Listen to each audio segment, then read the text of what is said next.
और इस बीच मोहन कैबिनेट के फैसलों को लेकर मंत्री कैलाश विजयवर्गीय ब्रीफिंग कर रहे हैं, प्रेस ब्रीफिंग दे रहे हैं। चलिए आपको सीधा कैबिनेट बैठक में कैबिनेट की बैठक संपन्न हुई है। उसमें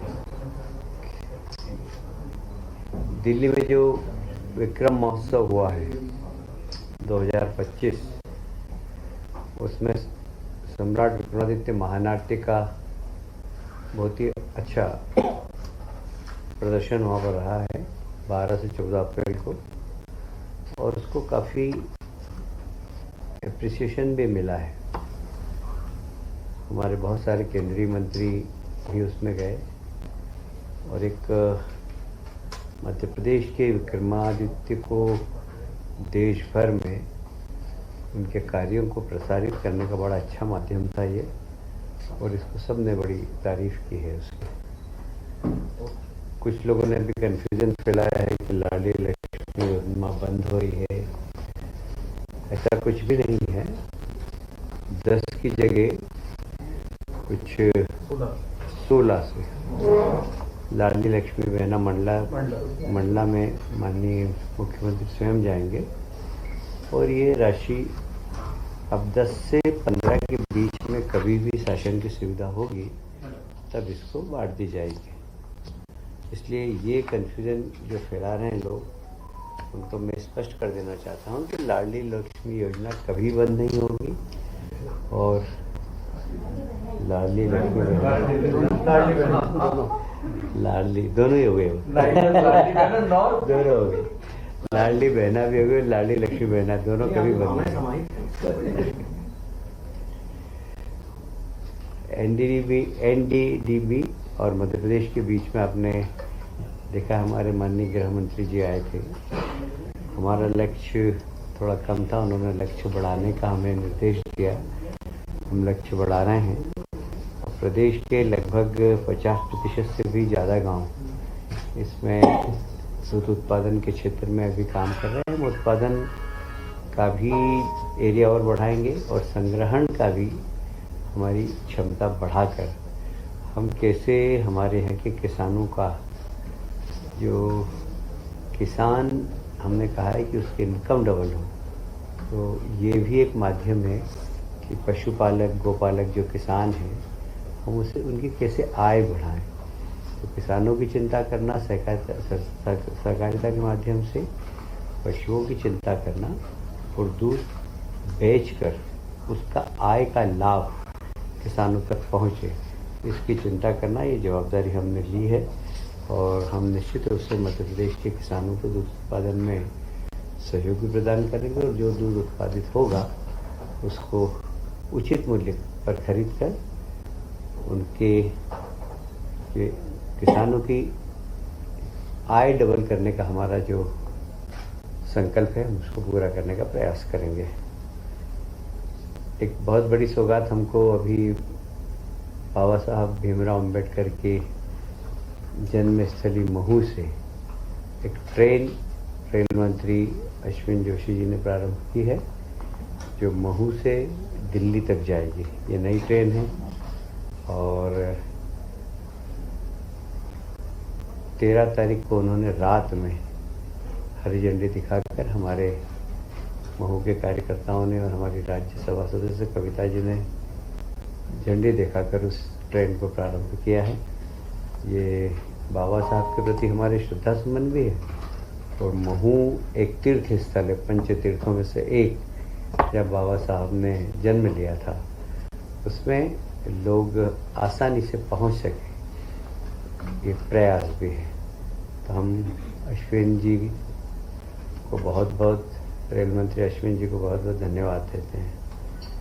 सागर में प्रदेश का 25वां अभ्यारण्य की अधिसूचना हो गई है इसकी, और मध्य प्रदेश अभ्यारण्य के क्षेत्र में अव्वल नंबर पर है। सबसे ज़्यादा अभ्यारण्य हमारे हैं, सबसे ज़्यादा वन प्राणियों का संरक्षण भी हम कर रहे हैं, और एक तरीके से पर्यटन भी इससे बढ़ेगा, और हमें उम्मीद है कि इस दिशा में मध्य प्रदेश को, पर्यटन इंडस्ट्री को काफ़ी लाभ होगा।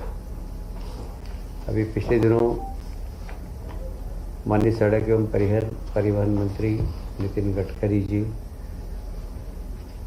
बदनावर आए थे और वहाँ से पीतमपुर में उन्होंने जो भी एक नया इंफ्रास्ट्रक्चर खड़ा हो रहा है उसको भी देखा और साथ ही बहुत सारी घोषणाएं भी की और कुछ सड़कों का उद्घाटन भी किया। तो वो ऐसे मंत्री हैं जो कहते हैं कि बताइए क्या चाहिए तुमको। तो हमने सिंहस्थ के बारे में भी उनको जानकारी दी तो उन्होंने कहा ठीक है आप प्रपोजल भेजो, उज्जैन के लिए सिंहस्थ के लिए हम सारे जितने आपके जितने भी आप लाएंगे प्रोजेक्ट हम सबकी स्वीकृति प्रदान करेंगे, ये उन्होंने आश्वासन दिया। और साथ ही बदनावर थांदला लागत इसकी लगभग 1900 करोड़ रुपए है, 81 किलोमीटर इसकी लंबाई है। थांदला आप सब जानते हैं कि आदिवासी क्षेत्र है, जब कहीं पर भी एक अच्छा मार्ग निकलता है, अच्छी रोड बनती है तो वहाँ की आर्थिक गतिविधियाँ बढ़ जाती है। तो ये आदिवासी क्षेत्र के लिए एक आर्थिक तंत्र को मजबूत करने का एक बहुत बड़ा साधन है। उसी प्रकार उज्जैन झालावाड़ भी 4 लेन मार्ग ये भी 2500 करोड़ का है, इसमें भी बहुत सारा आदिवासी क्षेत्र आता है। ये 133 किलोमीटर का है, वो भी स्वीकृति प्रदान की। और साथ ही इंदौर के पूर्वी क्षेत्र में 6 लेन बाईपास लगभग 3500 करोड़ का 70 किलोमीटर का 77 किलोमीटर उसकी भी उन्होंने स्वीकृति प्रदान की है। आप सभी जानते हैं माननीय देश के यशस्वी प्रधानमंत्री ने ज्ञान मतलब गरीब, युवा, अन्नदाता और नारी, हम इन 4 स्तंभ है उसमें से 3 स्तंभ के बारे में हमने योजना बनाकर आप लोगों को अवगत कराया है। आज हम अन्नदाता के ऊपर हमने पूरी प्लानिंग की है कि अन्नदाता की आय कैसे बढ़े, अन्नदाता कैसे खेती के साथ साथ खेती से संबंधित और भी व्यवसाय कर सके। जैसे मैंने अभी बताया दूध उत्पादन, मछली उत्पादन भी कर सकते हैं, रेशम उद्योग, इन सब को लेकर एक समेकित एक पॉलिसी बनाई है हमने कि किसान की आय बढ़ना चाहिए, ये हमारा लक्ष्य है और हमने बढ़ाई भी है। अगर आप 2003 की तुलना में देखें तो हमें कहते हुए बहुत गर्व है कि कृषि उत्पादकता में हम 2003 में लगभग प्रति किलोग्राम प्रति हेक्टर 1195, ये 2003 में का आंकड़ा बता रहा हूँ, और 2024 में हम 2393, मतलब लगभग 200% हमारा उत्पादन बढ़ा है। इसका कारण बहुत साफ साफ है। तो हमारा एजुकेशन का रकबा भी बढ़ा है और हमने पहले ग्रामीण क्षेत्र में बिजली बड़ी मुश्किल से 2-3 घंटे मिलती थी, आज 10 घंटे निश्चित रूप से मिल रही है। तो उसके कारण भी किसानों का उत्पादन बढ़ा है। फसल उत्पादन के साथ साथ यदि आप देखेंगे तो कृषि विकास दर भी हमारी बहुत बड़ी है। कृषि विकास दर हमारी लगभग 3% की, जो अब 9.8% हो गई। ये लगभग 327% बढ़ी है। ये भी कारण एक ही है उसका, हमने किसान को, गांव और किसानों को फोकस किया है और खेती कैसे अच्छे तरीके से किसान कर सकें, तो उत्पादन के साथ साथ उनकी की उचित मूल्य मिले, इसकी हमने चिंता की। तो एमएसपी समय समय पर हमने मूल्य वृद्धि करके किसानों की आय में वृद्धि करने का काम किया है। कृषि क्षेत्र का बजट भी आप देखेंगे अगर, तो लगभग 4508 गुना बढ़ा है, 8% बढ़ा है, 4508%। 600 करोड़ का था, आज की तारीख में 27,050। कहाँ 600 करोड़ और कहाँ 27,050 आज हमारा कृषि क्षेत्र का बजट है। तो हमने भाषण नहीं दिए कि हम ये किसानों की सरकार है, हमने किसानों के लिए काम किया है और हमारा काम आज सारे प्रदेश में बोल भी रहा है। अब यदि नदी जोड़ो हमारा अभियान चल रहा है, जो माननीय प्रधानमंत्री जी ने अभी केन बेतवा और ये सारी नदियों के लिए लगभग 1 लाख करोड़ देने की घोषणा की है, और उसमें से हमने काफ़ी काम चालू भी कर दिए। यदि हम सब देखेंगे तो हम कृषि क्षेत्र के इस तरीके से कैप्टन होंगे देश के अंदर। हमारे यहाँ इतना एजुकेशन का रकबा बढ़ जाएगा।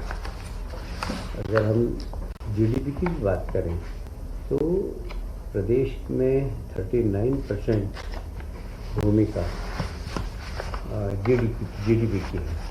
मध्य प्रदेश कृषि क्षेत्र में जो योगदान है, अभी पूरा की पूरा जो हमारा मिशन है, ये इसका उद्देश्य ये है कि किसान की आय में वृद्धि। और आप सभी जानते हैं जलवायु परिवर्तन के कारण बहुत सारे चेंजेस आ रहे हैं, तो खेती भी उसके अनुसार करना हमें ये बहुत ज़रूरी हो गया है। कई क्षेत्र पहले सूखे रहते थे, वहाँ पर बाढ़ आने लगी। जहाँ बाढ़ आती थी वो सूखे होने लग गए। तो हमें जलवायु परिवर्तन के साथ किसानों को हम कदम करना पड़ेगा। तो एक कृषि जलवायु के अनुकूल किसानों की खेती हो, इस दिशा में भी हम काम करेंगे। सस्टेनेबल धारणीय कृषि पद्धतियों को अपनाना, सस्टेनेबल कृषि पद्धतियों को अपनाना, जैविक विविधता जो एक बहुत आज के समय में बहुत ज़रूरी विषय हो गया, तो उसके अनुसार परंपरागत जो कृषि ज्ञान है हमारा, उसका संरक्षण भी करना ये बहुत ज़रूरी है कि परंपरागत खेती हमारी कैसे होती थी, उसके ज्ञान को संरक्षण करके उसको भी बढ़ावा देना। क्योंकि आपने देखा होगा कि ये जो कुट्टू है और ये मोटा अनाज जिसे बोलते हैं, हमारी सरकार ने सीरियन मिलेट्स को चलाकर, मैं अभी राउरकेला गया था। राउरकेला के गांव में मेरा एक कार्यकर्ता के घर भोजन था। वहाँ पर एक हमारा कार्यक्रम ये भी था कि हम सेल्फ हेल्प ग्रुप की महिलाओं से मिले। तो मैं आदिवासी महिलाओं के साथ मिला। मुझे इतना अच्छा लगा मिलकर कि सबके गले में सोने की चेन थी और सब बहुत अच्छी साड़ियाँ पहनी हुई थी, कीमती। मैंने पूछा कि इतना परिवर्तन क्यों है? तो उन्होंने बताया कि ये सब श्री अन्न पैदा करती है और बड़ी मुश्किल से 1 रुपये किलो और 2 रुपये किलो बिकता था। अब ये 20, 22, 25 और 30 रुपये किलो बेचती है। और ये सेल्फ हेल्प ग्रुप की महिलाओं ने अपने प्रयास से अब स्वयं साफ सफाई भी करती है और पैकिंग भी करके बेचती है। तो इनको लगभग अब 60 रुपये किलो में बिकने लगा है इनका। मतलब जो 2 रुपये किलो में मिलता था वो श्री अन्न 60 रुपये किलो में सेल्फ हेल्प ग्रुप के माध्यम से महिलाएं बेच रही हैं। तो जो हमारे प्रधानमंत्री जी का कहना है लखपति दीदी, तो मैं स्वयं देख के आया लखपति दीदियों को आदिवासी क्षेत्र के अंदर जो श्री अन्न जो हमारा में ना परंपरागत कृषि जो हमारी उसको भी उन्नत करा, उसका उदाहरण मैं स्वयं देख कर आया। पोषण एवं खाद्य सुरक्षा सुनिश्चित करना, किसानों की उपज के लिए उचित मूल्य सुनिश्चित करना, जिसका कि मैं पहले भी आपसे अनुरोध कर चुका हूँ। हमारे कृषि विभाग से जुड़े हुए सभी विभाग, किसान कल्याण तथा कृषि विकास विभाग, उद्यानिक एवं खाद्य प्रसंस्करण, मत्स्य पालन विभाग, पशुपालन डेयरी विभाग, सहकारिता विभाग, खाद्य नागरिक आपूर्ति और उपभोक्ता संरक्षण विभाग संयुक्त रूप से किसानों के और खेतों के विकास के लिए और कृषकों के विकास के लिए काम करेंगे। एक हमारी इससे संबंधित एक उच्च स्तरीय राज्य कमेटी भी बनी है, जिसमें माननीय मुख्यमंत्री जी की अध्यक्षता में एक कमेटी है, जिसमें ये सभी जो मैंने नाम लिए उस विभाग के मंत्री और अधिकारी रहेंगे। दूसरा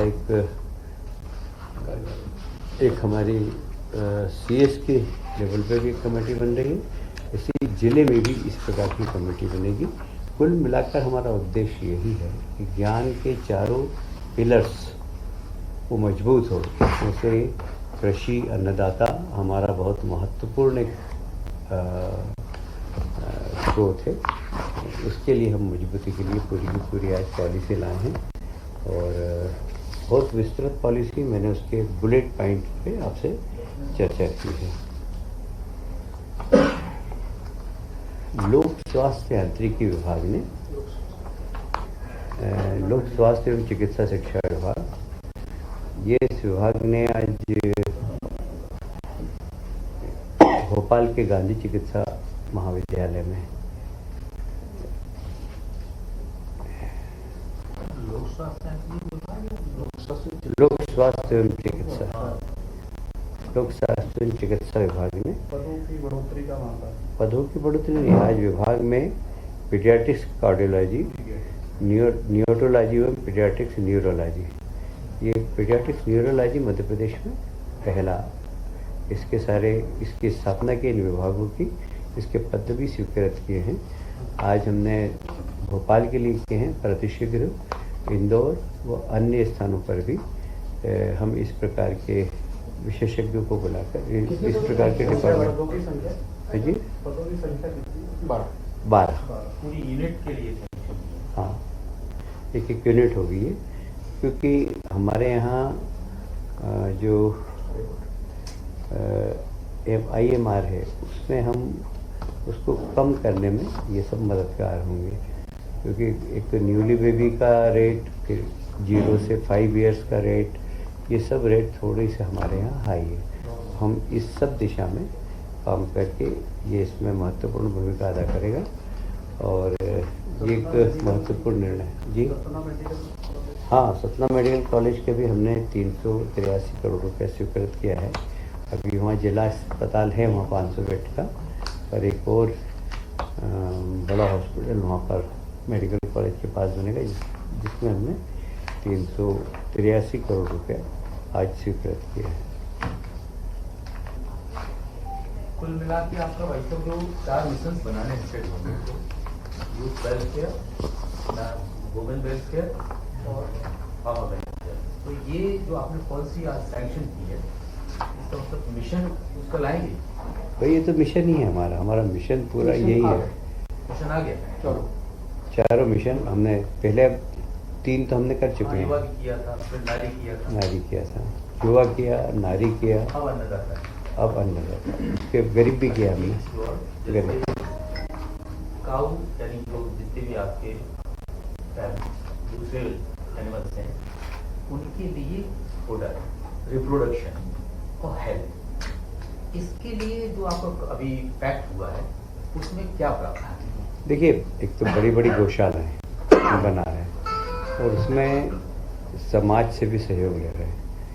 अभी मैं पत्रकारों से एक आग्रह करूंगा कि इंदौर की, उज्जैन की गौशालाएँ आकर देखें हम, कितनी व्यवस्थित हमने सारी गौशालाएँ हमने समाज के माध्यम से चल रही हूँ, जिसमें 3-3, 4-4 हज़ार गाय हैं, और इंदौर में भी और उज्जैन में भी। और यदि आप देखेंगे आगर में तो 10,000 से ज़्यादा गाय हैं। उन गायों की स्थिति को देखकर आपको बड़ा अच्छा लगेगा। वहाँ पर जो गायों को फैसिलिटीज़ चाहिए वो सारी फैसिलिटीज़ है। डॉक्टर हैं वहाँ, पैरामेडिकल स्टाफ है जो उनकी देखरेख करता है, सारे लोग हैं, और गाय बड़ी तंदुरुस्त है। क्योंकि हमने देखा कि सरकार कभी भी गौशाला और इस प्रकार के, क्योंकि इसके पीछे श्रद्धा लगती है।